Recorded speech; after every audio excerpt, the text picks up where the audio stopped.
Welcome to Community Conversations. I'm Laura Wagoner, your host. Radnor Township has many wonderful characteristics, including its schools and institutions of higher education. I'm honored to work in government and external relations at one of those institutions of higher education, Villanova University. In that role, I've met many exceptional people doing extraordinary work, from university professors and leaders of service organizations to law enforcement officials and township commissioners. The goal of this program is to provide you, the viewers, a monthly glimpse of people making headlines at Villanova and across the township. Today I'll introduce you to two people who play an instrumental role in helping make the township the special place it is. Our first guest is Radnor Township Ward 5 Commissioner John Nagle. John will retire at the end of this year after 2.5 terms as Radnor Township Commissioner. He's been on the Board of Commissioners in Radnor for 10 years and served as president his first year. Prior to serving on the Board of Commissioners, John served on the Parks and Recreation Board for 13 years and the Environmental Advisory Council for 3 years. Commissioner Nagle cites the approval of the Radnor Trail, the township stormwater fee, and the preservation of 71 acres of open space at Ardrossan as some of his proudest accomplishments. John enjoys listening to and speaking with the members of his ward. By trade, John's a mechanical engineer and recently retired after working for PICO for 25 years. Our second guest is Superintendent Chris Flanagan. Chief Flanagan grew up in Lower Merion Township. He attended the City Center Academy in Philadelphia, and he started working immediately in the emergency services field immediately after. He began volunteering with Narberth Ambulance Company in addition to working with the Bryn Mawr Fire Company before beginning in 1998 his work for Radnor Township Police Department. He started as a patrolman before becoming a sergeant, Highway Patrol. Then he served as lieutenant, deputy chief, and became chief of police in 2008. Gentlemen, thank you both for joining me today. I'm glad to be here. Thank you very much. And happy belated birthday to you, John. Thanks. Birthday. So in the year since I've joined the team at Villanova, the three of us and our departments have worked together in various capacities, one of those being off-campus housing and the role of the good neighbor. With a focus on noise, trash, and litter, the university has partnered with Radnor Police and Radnor Township staff on several programs, including a barbecue at home properties of Bryn Mawr Apartments. With more than 200 student attendees, we worked on messaging good neighbor practices to our students. Can you talk about your interactions and takeaways from that barbecue, Chief? Well, it was exciting to be a part of something new, taking a different approach. So I acknowledge the work of your office and Villanova University. The support of the commissioners allowing the police department, and not only did they support it, Commissioners Nagle, Borowski, Farhi, and Manager Bob Zinkowski also attended with the Villanova leadership. So what that says to the community is the commitment to make things better and constantly try and improve. So that's what's exciting about being a part of it. The purpose of the barbecue is to interact in a positive way, go over responsible citizenship in our community, and also let the students know that we are there to protect them and be partners with them and make sure that they're safe, have a great time while they're here, enjoy college life, enjoy the rich community that we have to offer, but be responsible while doing it and go home safe when you're done college here. So that was one of the biggest goals. And besides for that, there's actually just fun. It's important to interact, government to interact with the younger people so that they actually have an understanding. They know some of the faces. So it was a great thing. There was also some giveaways. We brought some of our other officers and female officers. So the interaction was phenomenal. Mm-hmm. Great. And John, you were right in it. You were talking to students. Well, can you talk a little bit about that? As far as the barbecue went, it was a great opportunity. We talked to a lot of the students. One thing I want to mention that Chris did that was brilliant was bringing all the young officers. Yes. And some of our young male officers are pretty good-looking guys.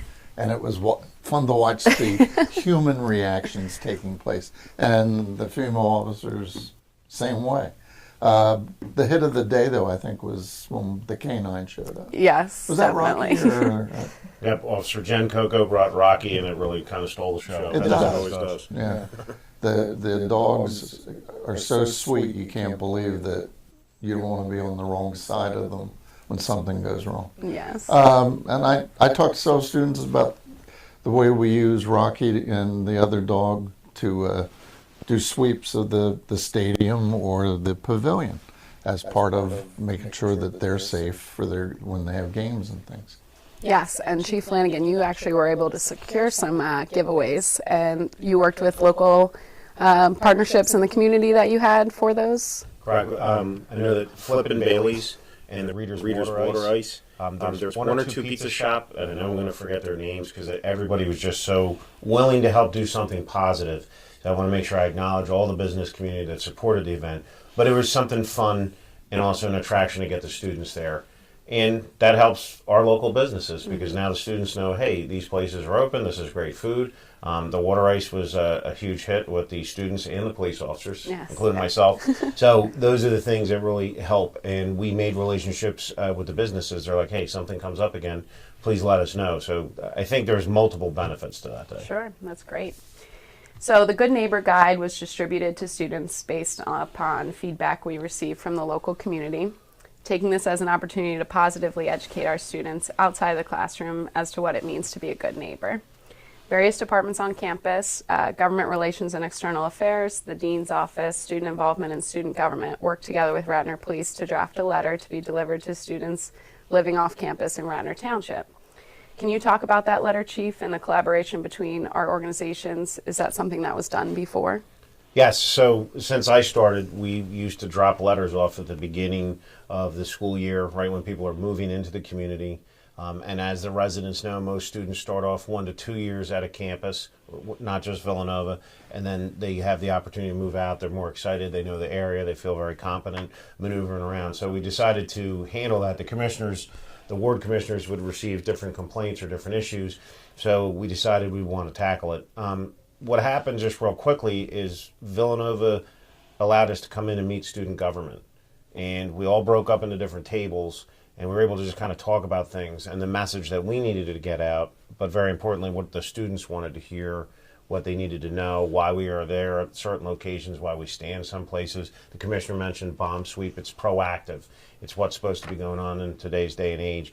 So it opened a lot of communications. With that communications, we changed sort of our style of letter, modernized it a little bit, and had a positive and negative examples in there, and also reminded the students that we're there for their safety.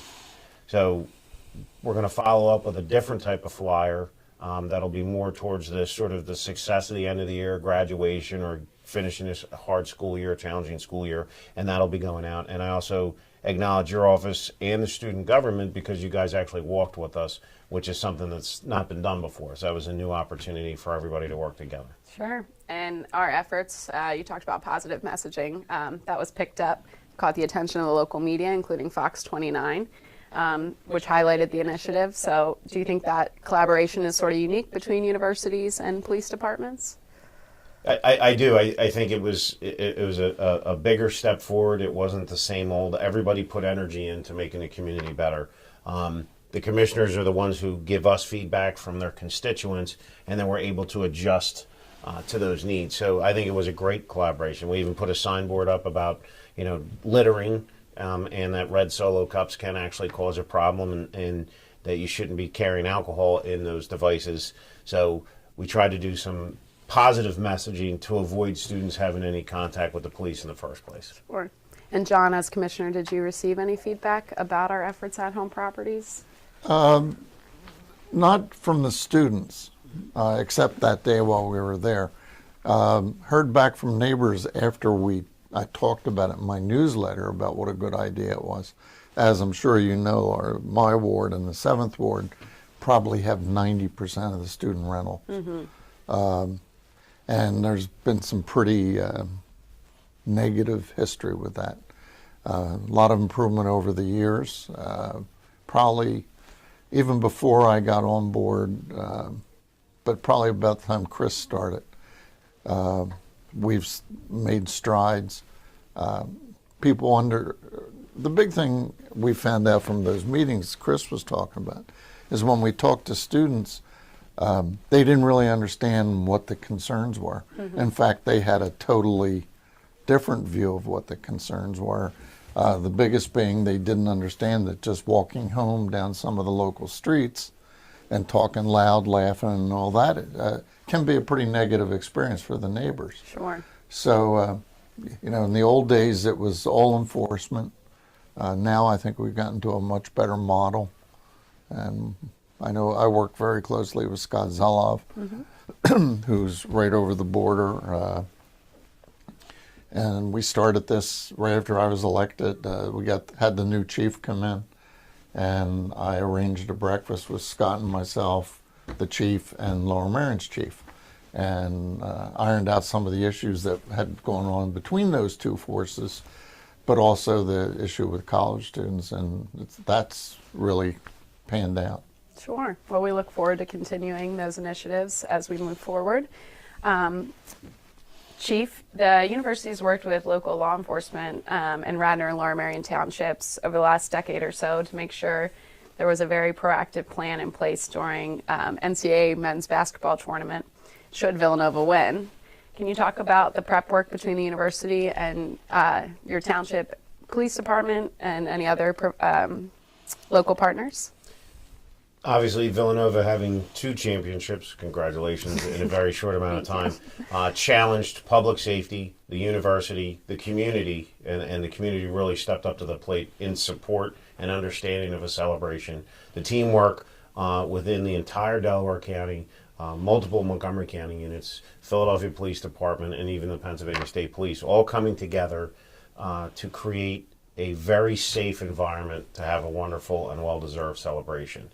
All those stakeholders came together with unbelievable support from our commissioners that whatever we thought we needed to do, there wasn't a hesitation to make it safe for the students, the families, the visitors, whoever may be there while they're honoring a great victory to make sure that they were safe. And the university really had an open door policy. Whatever we came up with, they wanted to support in philosophy and even financially, which took a lot of burden off of the community, And we delivered a great plan, in my opinion. There's very minimal police interactions. We had plans to let people party, a well-deserved celebration in the middle of the street, have that type of fun, and then when it was over, we were able to clean up with our public works team and really minimize the effect of the event. We knew there was some secondary partyings, and it went on. We had a lot of things that were public knowledge, and then there were several emergency contingency plans that weren't public knowledge for safety reasons.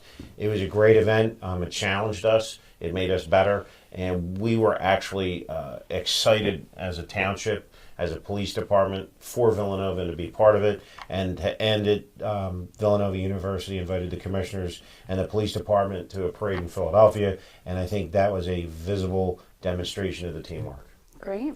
Well, thank you so much. Many of us who lived here in the 80s when the first championship were a sense of dread about the second one.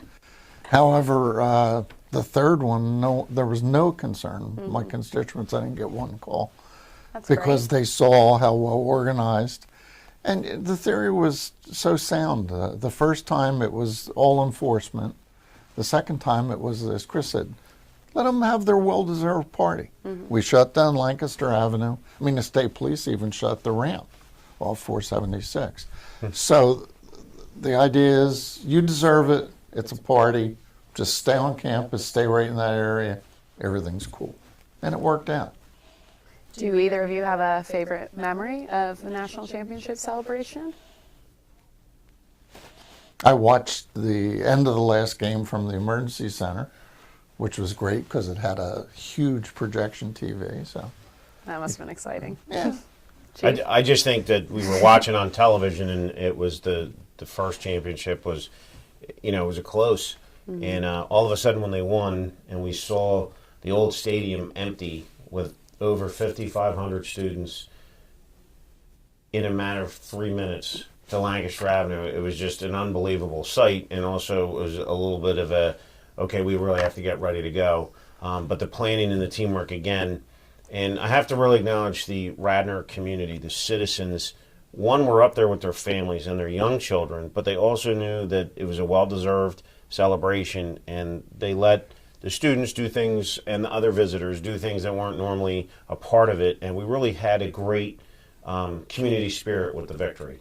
And when it was all cleaned up, your people were all on deck, our people were all on deck, to make it look like nothing ever happened the next day. And I think it was just great. So it was really a lot of fun to see that, and it was awesome. Good. Okay, so Villanova is in the midst of a large-scale development project transforming the university's former surface parking lot to a living and learning community, housing 1,135 students and bringing them out of the surrounding community. John, can you talk a little bit about the role you played in the approval process of the project, stormwater management, and other benefits to the community? Well, that was a very contentious vote, and a lot of it had to do with some of the negative history of the Villanova and the community. And the big difference that happened this time was the commissioners historically had given Villanova whatever they want. And that's an easily verifiable fact. This time, the first plan set came in and we just rejected it totally. That opened a lot of eyes in Villanova, and they finally, not to be disparaging, but got serious. Mm-hmm. And all of a sudden, the parking garage didn't need a variance anymore. They lowered it. They lowered the heights of the buildings. They moved the buildings back. They addressed most of the concerns of the community. Some people are not going to be happy no matter what we do. Mm-hmm. But in that case, we were able to craft a plan that applies not just to Villanova, but to the other institutions. And I drive down that street now, and the buildings are looking beautiful. The bridge, which was an incredible brouhaha over a made-up problem, if you will, just looks marvelous. The fact that the buildings are, I forget what the architect called it, University Gothic. Mm-hmm. I just think adds such class to that area. And I mean, I used to come to Bryn Mawr back in the 60s and 70s to go to the Main Point, which is a local club, folk music and whatnot. And I'd drive past there. And even in those days, you'd look over and like, that's horrible. I mean, it was this acres of asphalt and in a rainstorm, you could watch the water pouring off. So it's such a huge improvement. We have stormwater management. One of the things I did was I inserted into the ordinance the dark sky provisions. I'm an amateur astronomer, and we visited towns where they have that standard in place, Tucson, Arizona, for example. And it can be very effective keeping the light pollution down. So I don't know, all in all, we fought our way through it, as you always have to in government. And I think the outcome is very positive for the university and the community. Great. And Chief, can you talk a little bit about the role Radnor Police have played in assisting the university with its construction? So, by direction of the commissioners, once they were able to work out what the commissioner just reviewed, our goal, Radnor Police has jurisdiction throughout the entire Radnor Township. So when it came to Villanova, public safety is always a key factor, and one of those would be traffic and pedestrian safety. So we spent a lot of time with the architects, the lead team for Villanova University, briefing the township manager, the local commissioners, as well as the whole board on initiatives to reduce the traffic impact, keep it as safe as possible, and make sure that that public safety impact, which is what we focus on, is a top priority. Whether there's 1,000 students in Garrett Hill or 1,000 students on campus, they're ours to protect. So to me, it doesn't matter where they live. We just want to make sure we get the job done right. Did you, I believe the police also had a role in the wayfinding plans that are going to be put into place and the new layouts of the parking lots. One of the biggest impacts, as we just reviewed, was Villanova's successful basketball team has a massive draw.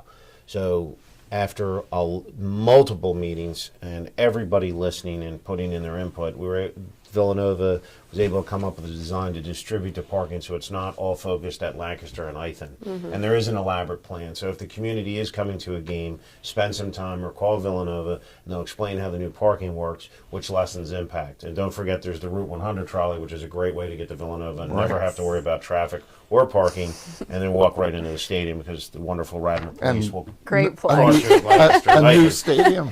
Yes. So that there's a lot of great things that happen, which what I would call fine tuning, but I don't think the community knows how hard everybody worked. Board of Commissioners, township staff, RPD, and Villanova University to make it the best experience possible and keep those people who are not involved in the university's activities moving through the Lancaster Avenue corridor, County Line Road, and others. So it was a good partnership. It really was. Yes, and we thank everybody for that. So there are three other tremendous institutions of higher education in the township: Eastern and Cabrini Universities and Valley Forge Military Academy and College. What role do these institutions play in the township, and what type of interaction do you have with them? We work quite a bit with all of those universities. The police now are very involved in schools, whether it be middle school all the way up through college, and we have a lot of presence with active shooter training, proactive CPR, stop the bleed, and most importantly just visits. Call volume at all schools, public and private, again, whether it's little guys or college students, the police have much more of a presence these days because of all the safety things that are going on in the country, and we know what those are. So we really spend time vetting things out, doing a threat assessment, making sure that everything is okay, and if warranted, on some occasions people are charged with their various offenses or removed for the betterment of the safety of the community. So we are involved with all those schools quite a bit. Good. We have a unique, Radnor's unique in the number of private schools we have.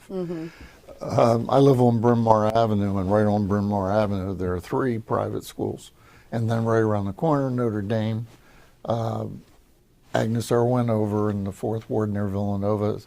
So that's very unusual, but it gives us a lot of opportunities for the police. Yes. So once a semester, Villanova University hosts what we call campus community dialogue meetings on campus with various department heads, students, and community leaders. Recently, discussions have focused on alcohol-related student behavior and have generated some great action steps, some of which we've discussed here today. What are your takeaways from these meetings, and how do you think we could build upon these efforts? John? Well, the biggest thing is just the education of the effect you have on your neighbors. You come out of the bar, closing time, everybody's having a great time. They're still all excited.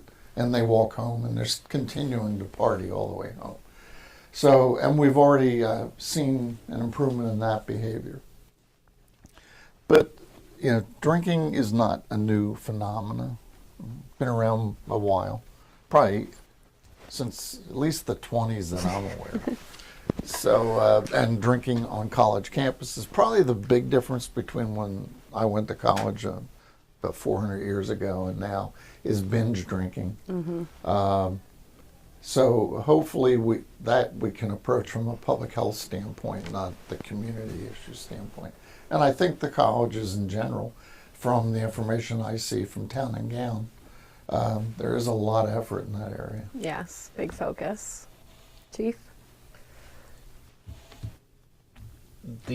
That problem is always ever evolving. It's changing. So one specific plan does not always work. What I would say is I believe as a township, holding some of the meetings that have been held, sharing information, township works very hard on keeping business owners responsible. Some of the things that happened in the past, correct me, Commissioner, if I'm wrong, the Township Commissioners and Codes Department dealt with that. We eliminated some problem establishments who were making money, taking advantage, and basically encouraging people to come and possibly underage drink or sneak their friends in. Even if they weren't necessarily drinking, they're still in a place that they're not supposed to be. So a lot of things have gone on and always are ever changing. There's always something new that comes along.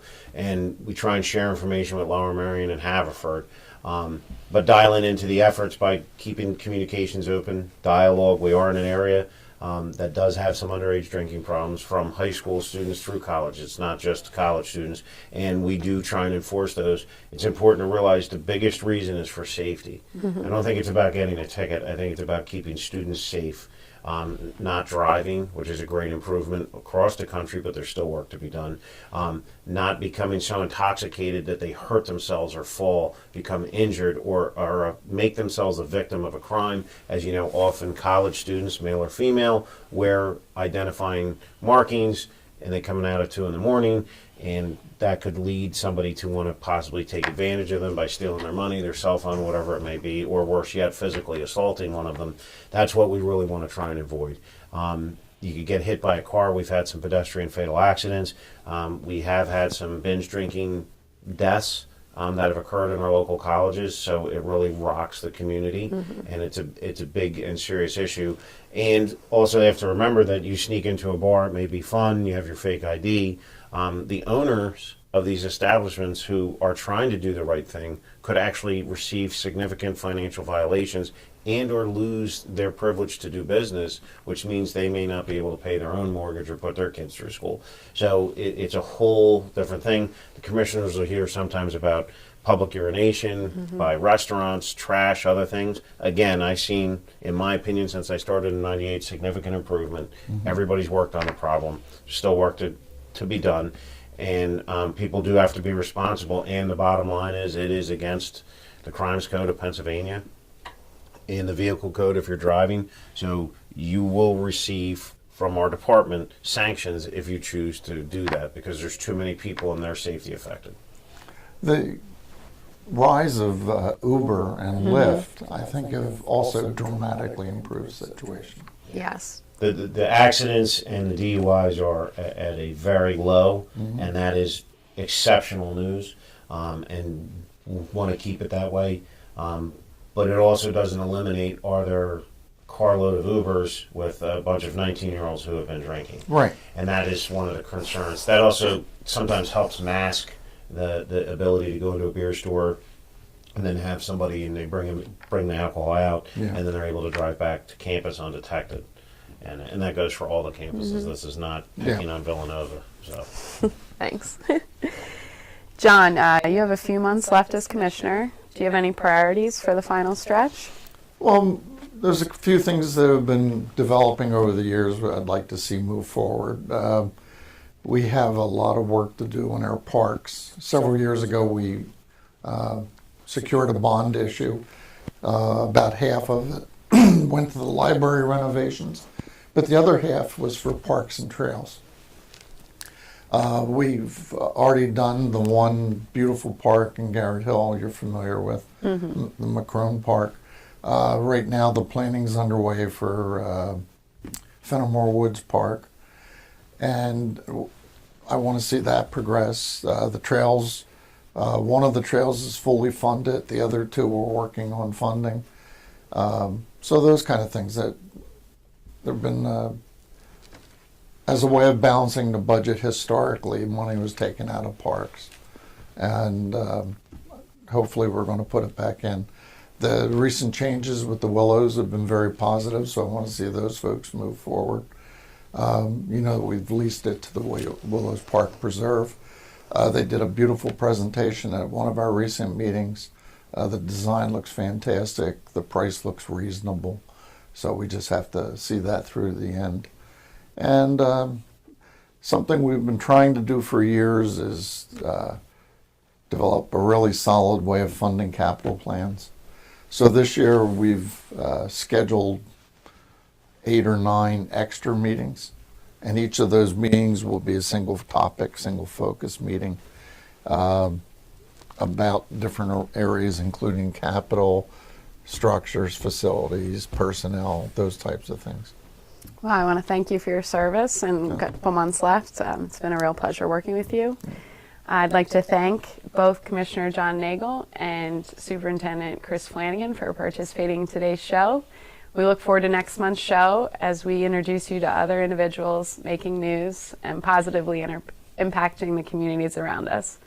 For more information on some of the great things happening at Villanova and opportunities to be involved, please visit www.villanova.edu/neighbors.